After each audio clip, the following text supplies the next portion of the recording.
마태복음 6장 19절부터 24절 말씀입니다. 너희는 자기를 위하여 보물을 땅에다가 쌓아두지 말아라. 땅에서는 좀이 먹고 녹이 슬어서 망가지며 도둑들이 뚫고 들어와서 훔쳐간다. 그러므로 너희를 위하여 보물을 하늘에 쌓아두어라. 거기에는 좀이 먹고 녹이 슬어서 망가지는 일이 없고 도둑들이 뚫고 들어와서 훔쳐가지도 못한다. 너의 보물이 있는 곳에 너의 마음도 있을 것이다. 눈은 몸의 등불이다. 그러므로 네 눈이 성하면 내 온몸이 밝을 것이요 내 눈이 성하지 못하면 내 온몸이 어두울 것이다. 그러므로 내 속에 있는 빛이 어두우면 그 어둠이 얼마나 심하겠느냐? 아무도 두 주인을 섬기지 못한다. 한쪽을 미워하고 다른 쪽을 사랑하거나 한쪽을 중히 여기고 다른 쪽을 업신여길 것이다. 너희는 하나님과 재물을 아울러 섬길 수 없다. 여러분, 요즘 무엇을 할 때 가장 즐거우신가요? 혹은 무엇을 내가 놓칠까 혹은 잃어버릴까 불안하시나요? 이 두 가지 질문은요, 우리의 삶 가운데 우리가 중요하다고 생각하는 것, 보물처럼 여기는 것이 무엇인지를 가르쳐 줍니다. 그리고 또 우리가 가장 명확하게 알 수 있는 행위가 있어요. 돈을 쓰는 거예요. 오늘 본문에서 예수님께서 하시는 말씀을 보십시오. 21절에 보니까 내 보물이 있는 그곳에는 내 마음도 있다. 마음이 보물을 따라가는 게 아니라요, 우리가 무엇을 보물로 삼느냐에 따라서 우리의 마음이 어디 있는지가 보인다는 거예요. 우리의 마음은 그 보물에 끌리기 시작하는 거예요. 그렇지 않겠어요? 내가 가장 귀하다고 생각하는 그것에 자꾸 주의를 기울이게 되지 않겠어요? 오늘 예수님께서는 산 위에서 제자들에게 그리고 우리에게 물으시는 겁니다. 우리는 무엇을 보물로 삼고 있는가? 그리고 그것이 우리의 마음을 어떻게 끌고 가고 있느냐?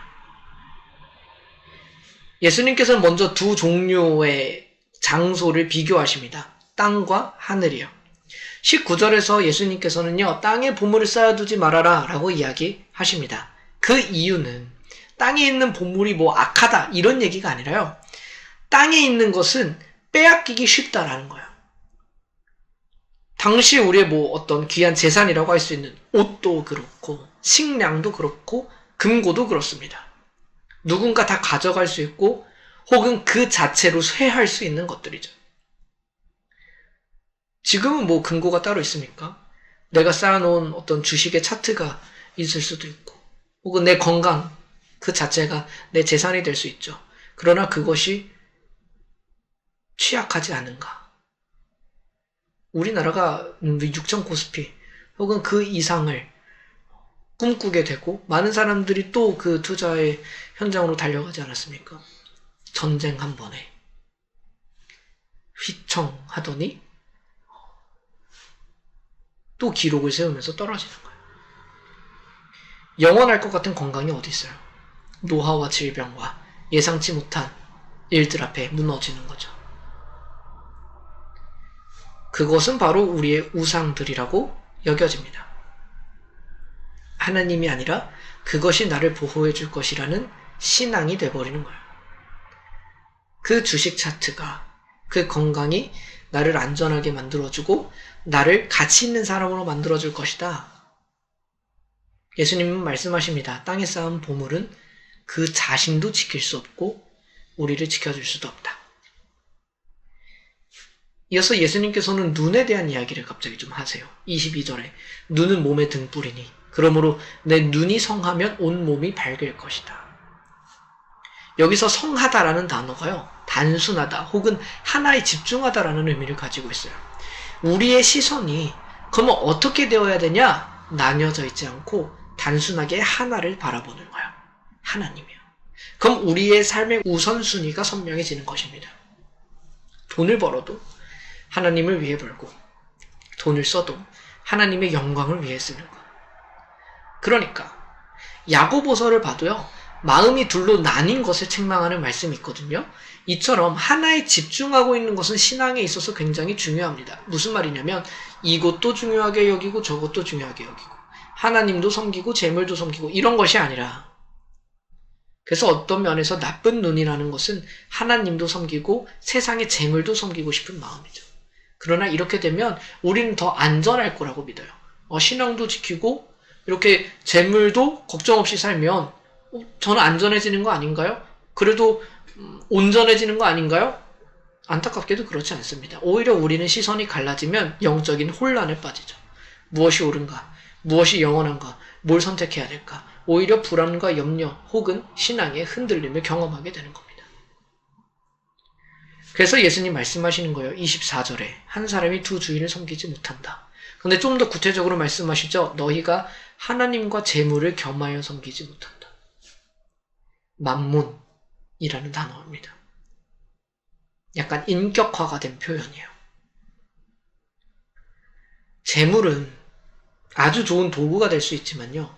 주인이 되면 최악이 됩니다. 재물이 주인이 되는 순간, 우리 삶의 주도권을 가지게 되는 순간 우리는 돈의 액수에 따라 인격이 흔들리는 걸 경험하게 되고요. 돈 때문에 사람을 수단으로 여기기 시작하게 됩니다. 극과 극인 거예요. 재물이 좋은 도구가 되면 재물을 언제든지 버릴 수 있는 사람이 되고요. 하나님을 사랑하거나 재물을 사랑하거나 둘 중 하나가 됩니다. 말씀을 정리해 볼까요? 그런데 우리가 어떻게 재물의 유혹에서 벗어나 하나님만을, 하늘에 있는 보화를 더 귀하게 여길 수 있을까? 돈을 사랑하지 말자! 결심하면 될까? 그렇지 않습니다. 우리의 마음은 더 나은 보물을 발견할 때 이미 있는 보물을 내려놓을 수 있어요. 더 가치 있는 것을 발견할 때 지금 있는 걸 포기할 수 있다고요. 성경은 우리에게 진짜 보물을 소개합니다. 고린도후서 8장 9절에서 말하는데 본래 부요하신 분이셨으나 우리를 위하여 가난하게 되심으로 그 가난함을 통해 우리를 영원히 부요하게 하시는 분, 예수님이죠. 예수님께서 하늘의 모든 보화를 버리시고 이 땅에 가장 낮은 곳으로 오셨대요. 왜요? 우리를 하나님의 자녀로서 하늘의 보화 같은 존재로 삼기 위해서요. 우리가 주님께 그렇게 귀한 보물이 되었기 때문에 주님께서는 십자가라는 그 가치가 아깝지 않으셨던 거예요. 마찬가지입니다. 우리에게 그 하나님이, 그의 십자가가, 그의 사랑이 우리에게 더 없는 가치가 되는 그 순간을 경험하게 돼야 되는 거예요. 그러면 우리는 생각하게 됩니다. 주님이 내 안에 계신데 세상의 것이 좀 없으면 어떤가 하는 그 고백을 할 수 있게 될 겁니다. 오늘 우리의 시선을 땅에서 들어서 십자가를 바라보게 되기를 소망합니다. 그 사랑을 바라보게 되기를 소망합니다. 그것이 우리에게 있는 가장 큰 보물 그 자체입니다. 그 보물을 발견하면 우리는 세상에서 경험할 수 없는 평안과 자유를 경험하게 될 겁니다. 오늘 하루, 한 주, 우리의 삶이 돈의 노예처럼 살아가지 않고 하나님의 사랑받는 자녀로 살아가시기를 주님의 이름으로 축복합니다. 잠시 함께 기도합시다.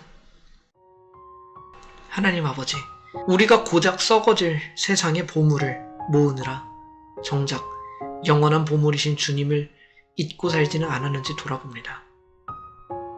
우리 마음 가운데 우상을 제하여 주옵시고 오직 예수님만을 우리 삶의 주인으로 모시게 하여 주십시오.